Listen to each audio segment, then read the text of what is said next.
خدا کا جہنم اور خدا کی جنت دونوں چیزیں اس نے بنا دی اور اعلان کر دیا فمن شاء فلیؤمن ومن شاء فلیکفر، جس کا دل چاہے ایمان اپناؤ، جس کا دل چاہے کفر اپناؤ، خدا کی خدائی میں کوئی فرق نہیں آتا۔ ساری دنیا اگر کفر سے بھر جائے تو خدا کی شان میں ایک ذرہ برابر فرق نہیں آتا، اور ساری دنیا اگر پارسار متقی پرہیزگاروں کی بن جائے تو خدا کی شان میں کوئی اضافہ نہیں ہوتا۔ بے شک یہ تو بندہ جو کچھ بھی کرتا ہے اپنے لیے کرتا ہے۔ بے شک اپنے لیے کرتا ہے۔ بازار میں جاؤ، جس کے پلے پیسہ ہو وہ جو چاہے سودا خرید لے، بس یہی بات ہے۔ قیامت میں بازار لگے گا، جس کے پاس نیکیاں ہوگی جنت ملے گی، ورنہ لعنت کے دریا میں ڈوب کر جہنم میں جائے گا۔ اللہ اللہ بے شک کوئی کسی کو نہیں بلا سکتا۔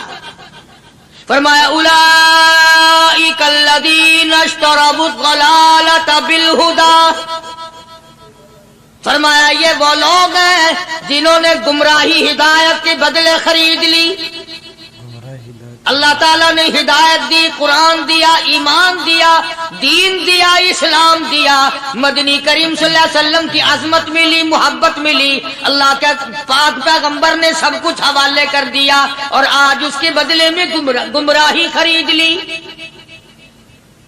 قرآن اعلان کرتا اولئک الذین اشتروا الضلالۃ بالہدی، یہ ہے وہ لوگ جنہوں نے گمراہی کے بدلے ہدایت کے بدلے گمراہی خریدی۔ ہدایت کے بدلے گمراہی خریدی۔ اور قرآن کے الفاظ تو سنو، خدا تمہیں نصیب کرے۔ کس وقت خریدی؟ فرمایا فما ربحت تجارتہم وما کانوا مہتدین، وما کانوا مہتدین، ہدایت ملنے کے بعد، مسلمان کے گھر میں پیدا ہونے کے بعد، مسلمان کہلانے کے بعد، ایماندار کہلانے کے بعد، اتنی بدعملی، اتنی بدتمیزی، اتنا گناہ کیا کہ مرتے وقت ادھر دم نکلا، ادھر جہنم میں پھینک دیا گیا۔ ادھر جہنم میں پھینک دیا۔ استغفر اللہ۔ ایک صحابی نے عرض کر دیا یا رسول اللہ صلی اللہ تعالی علیہ وسلم، فرمایا عرض کیا قیامت کب آئے گی؟ قیامت کب آئے گی؟ قیامت کب آئے گی؟ اللہ اللہ اللہ، یہ پوچھنا بھی صحابی کے بس کی بات تھی، اور اللہ کے نبی نے پتہ پھر کیا جواب دیا؟ فرمایا قیامت کا جو پوچھ رہے ہو کیا تیاری کر رکھی ہے؟ یعنی یہ نہیں فرمایا کہ فلاں دن فلاں وقت یہ، اور کسی نے پوچھ جو لیا متا سا کالی کملی والے قیامت کب آئے گی؟ فرمایا کیوں، کیا تیاری کر رکھی ہے؟ بے شک کیا تیاری کر رکھی ہے؟ پوچھ جو رہے ہو۔ وہ بھی شاگرد کالی کملی والے کا تھا صلی اللہ علیہ وسلم، پوچھ تو بیٹھا، ماشاء اللہ۔ مرید حضور کا ہے، مقتدی حضور کا ہے، دیدار پیغمبر خدا صلی اللہ علیہ وسلم کا کرتا ہے، فوراً سنبھلا۔ اس نے پوچھا نا قیامت کب آئے گی؟ اللہ کے نبی نے جلال میں فرمایا کیا تیاری کر رکھی ہے؟ کیا کہے گا؟ سارے کون ہے سبحان اللہ؟ صحابی ایسا سنبھلا، کہنے لگا آقا میرے پاس تیری محبت کے سوا اور کیا ہے؟ اللہ تیری اللہ، محبت کے سوا کیا ہے؟ کیا جواب دیا؟ وسلم کو جواب دیا۔ کہتا ہے آقا میرے پاس تیری محبت کے سوا اور کیا ہے؟ میرے پاس تیری محبت کے سوا کیا ہے؟ کیا خوبصورت جواب۔ تم جیسا ہوتا تو کئی روزوں کا سہارا لگاتا، کوئی نمازوں کی بات کر کے کھو دیتا، کوئی سخاوت کی بات کر کے کھو دیتا۔ کیا جواب دیا ہے صحابی نے؟ تمہارے میرے دماغ میں بھی کبھی نہیں آیا ہوگا ساری عمر میں۔ کہتا کالی کملی والے میرے پلے تیری محبت کے سوا اور کیا ہے؟ کیا ہے تیری محبت کے سوا؟ صحابہ کہتے ہیں حضور صلی اللہ علیہ وسلم نے جو یہ الفاظ سنے مسکرا دیا۔ آج ہمارے پلے کیا تیاری ہے؟ رات دن قرآن کہتا ہے تیاری کرو تیاری کرو، وقت آیا وقت آیا، آیا وقت قیامت آئی موت، آیا وقت، لیکن پھر بھی کوئی تیاری نہیں۔ اس لیے قرآن کریم للکار للکار کے کہتا ہے قل متاع الدنیا قلیل، دنیا بہت تھوڑے دنوں کا سودا ہے، سمجھ لو۔ صبح آئی کہ نہ آئی، شام آئی کہ نہ آئی، آیا وقت۔ قرآن کریم نے ہر ممکن طریقے سے مسلمانوں کی تمام زندگی کے شعبات کو پورا کرنے کے لیے لاہ عمل دیا. میں ایک رخ آپ کو آج دینا چاہتا تھا، اور وہ یہ کہ نبی پاک صلی اللہ تعالی علیہ وسلم نے اس امت کے سامنے کس قسم کے نمونے نہیں رکھے. اخلاق و کردار میں سے کون سی بات حضور صلی اللہ علیہ وسلم نے چھوڑی؟ ہم اپنا پیٹ پہلے بھرتے ہیں، دوسرے کے لیے اگر سوچتے بھی ہیں تو وہ بھی بعد میں. یہاں معاملہ کچھ اور ہے. غزوہ خندق کا زمانہ ہے، مسلمانوں پہ بڑی تنگی اور بڑی پریشانی کا وقت ہے. یہاں تک کہ صحابہ کرام رضوان اللہ تعالی علیہم اجمعین کی جماعت کہتی ہے کہ حضور صلی اللہ علیہ وسلم کو صحابہ کرام نے دیکھا. ایک صحابی آپ کے سامنے حضور کے سامنے آیا اور اس نے اپنا کرتا اپنے پیٹ سے اٹھایا. اس نے بھوک کی وجہ سے اپنے پیٹ پہ ایک پتھر باندھا ہوا تھا. صحابہ کرام دیکھ رہے تھے.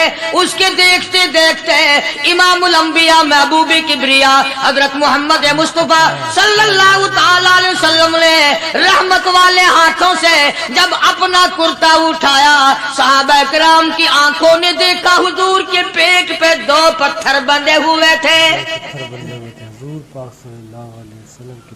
آج کتنا کھاتے ہو پھر بھی نہ شکری، کتنا پیتے ہو پھر بھی نہ شکری، کتنا کچھ کھانے کو مل رہا ہے پھر بھی نہ شکری. کچھ نہیں کچھ نہیں. حضرت جابر رضی اللہ تعالیٰ عنہ نے جب یہ منظر دیکھا، یہ حالت دیکھی، رہ نہ سکا. صحابی فوراً دوڑا اور دوڑا دوڑا گھر گیا.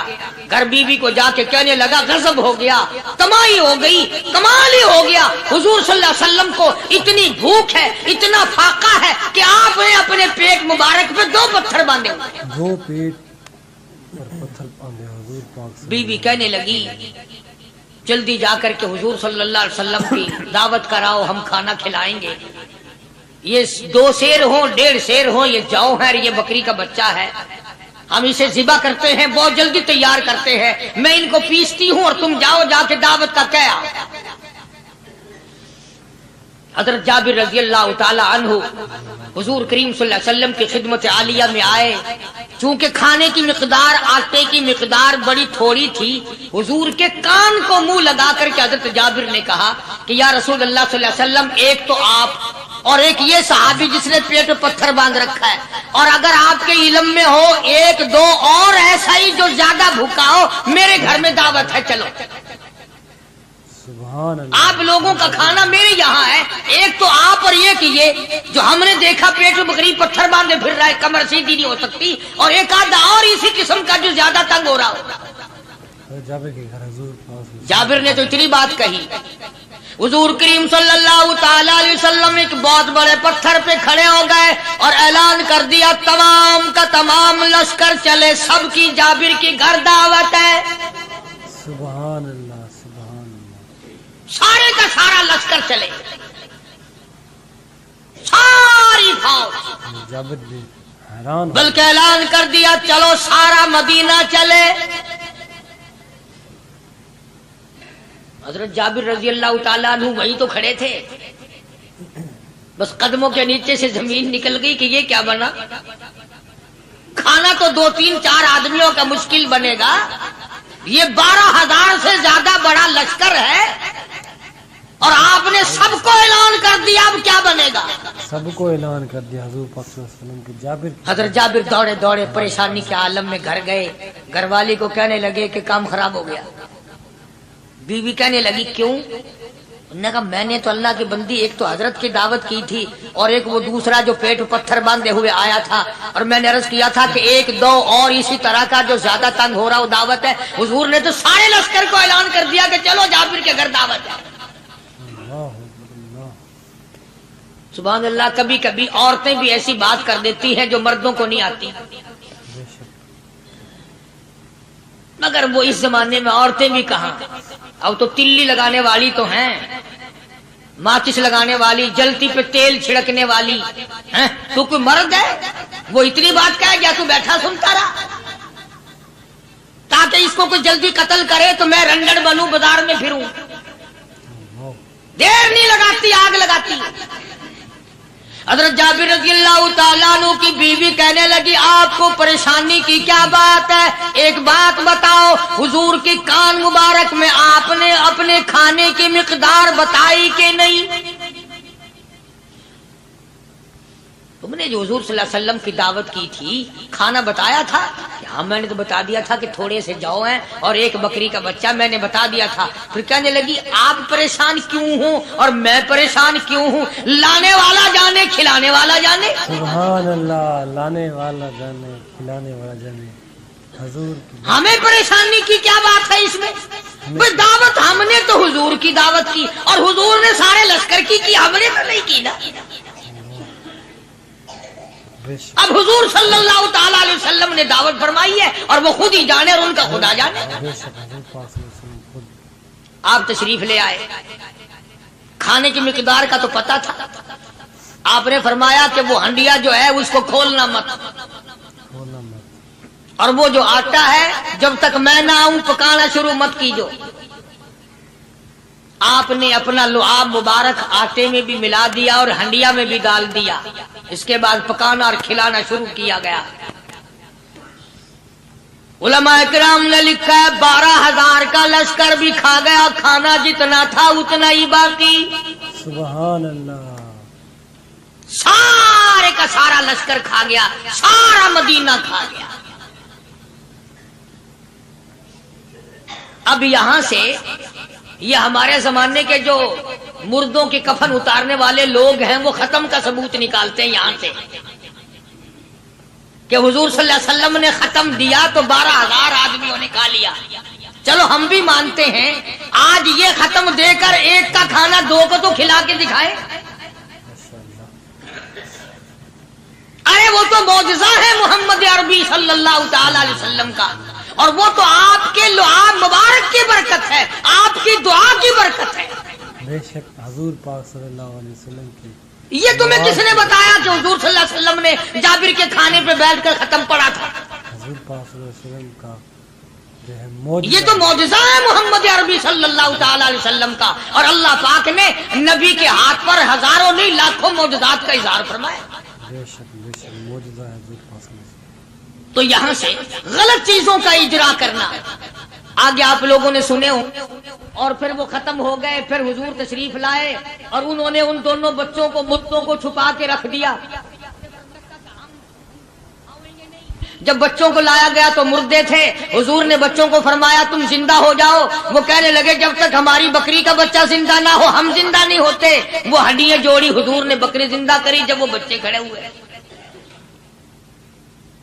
قرآن پھانسی دیتا ہے، افسانہ بنا کر پیش کرو نا وہ بڑا جلدی مانتے ہیں. اللہ. امام الانبیاء محبوب کبریا حضرت محمد مصطفیٰ صلی اللہ تعالی علیہ وسلم کا قرآن کریم نے اسی جنگ میں، اسی جہاد میں ایک واقعہ پیش فرما دیا. سبحان اللہ. اس واقعے سے پہلے پتہ کیا ہوا؟ حضرات صحابہ کرام رضوان اللہ تعالی علیہ مجمعین کے ہاتھوں سرکار دو عالم صلی اللہ علیہ وسلم بھی ساتھ تھے. کافروں کا ایک بہت بڑا بہادر پہلوان مارا گیا. سبحان اللہ. یہ جو غزوہ خندق ہے جس کو غزوہ احزاب کہتے ہیں، قرآن میں ذکر ہے اس کا. ویسے کوئی بات بنا کے نہیں کہہ رہا ہوں، یعنی یوں سمجھو اب میں سورت احزاب کے 3 رکوع کا آخری آیتوں کا ترجمہ کر رہا ہوں. اور یہ اتنا مشکل وقت پڑا تھا صحابہ پہ. ایک تو گرمی سخت تھی اور چاروں طرف سے جن یہودیوں نے عہد و پیمان کر رکھا تھا حضور صلی اللہ علیہ وسلم سے، انہوں نے بدعہدی کر دی. وہ سارے کے سارے صحابہ پہ یکدم ٹوٹ پڑے. صحابہ بیچ میں آ گئے میدان میں، نہ پانی نہ کھانا نہ روٹی نہ جوتی نہ کپڑا نہ اسلحہ نہ لینا نہ دینا. بلکہ یوں لکھا علماء نے کئی دن ہو گئے پانی کی بوند نہ ملی. اللہ بوند نہ ملی پانی کی. اور صحابہ گھاس کھا کھا کر کے گر گئے اور شہید پہ شہید ہو گئے. بے شک. لیکن قربان جاؤں یہ قرآن اللہ کا تمہارے سامنے آج بھی موجود ہے، اسے پڑھ کے دیکھو۔ کبھی کسی صحابی نے ایسے وقت میں بھی یہ بات نہ کہی نبی صلی اللہ علیہ وسلم کو، یوں بھی تو نہیں کہا کہ اللہ کے نبی پہلے کچھ تیاری تو کیا کرو، یوں ہی خام خواہ کے مرا دیتے ہو بندے، پہلے موقع تو دیکھا کریں آپ ہو کیا رہا ہے، یوں ہی لوگ بھوکے پیاسے مر گئے۔ نہیں، اتنی ثابت قدمی اور اتنا ایمان تھا، اتنا جذبہ تھا، حضور کی ذات پر اتنا یقین تھا صحابہ کو کہ آج اس دنیا میں جتنا یقین ایک صحابی کو تھا، اربوں خربوں مسلمان مل کر بھی ایک صحابی کے برابر یقین پیدا نہیں کر سکے۔ سبحان اللہ، کیا بات ہے۔ تو جب حضور صلی اللہ علیہ وسلم کے دیوانوں اور پروانوں اور مستانوں کے ہاتھوں کافروں کا ایک بہادر پہلوان مارا گیا اور لاش تھی مسلمانوں کے پاس، تو وہ کافر کہنے لگے کہ تم ہمارے بہادر کی لاش دے دو، ہم تمہیں 10,000 روپیہ دیں گے۔ اب ان کے پاس تو روپے کی کمی نہیں تھی، اور یہ مسکین بھوکے اور فاقے سے اگر یہ یوں کہتے کہ نہیں بھی ہم تو 20,000 لیں گے تو وہ دے دیتے، ان کے پاس کمی نہیں تھی، اور انہیں ضرورت تھی، کپڑا لے لیتے، کھانا لے لیتے، پریشانی دور کر لیتے، جنگ کا سامان بنا لیتے۔ مگر مدنی کریم صلی اللہ تعالی علیہ وسلم کے سامنے جب یہ بات رکھی کہ 10,000 روپیہ ہم دیتے ہیں، ہمارے بہادر کی لاش دے دو، حضور نے فرما دیا جاؤ اپنے بہادر کی لاش مفت میں لے جاؤ، ہم مردوں کی قیمت کھانے والے نہیں، مردوں کی قیمت کھانے والے نہیں، سبحان اللہ، ہم مردوں کی قیمت کھانے والے نہیں۔ جب حضور صلی اللہ علیہ وسلم کی زبان مبارک سے یہ بات نکلی، اللہ کا دریائے کرم جوش میں آیا، فرمایا وَكَفَى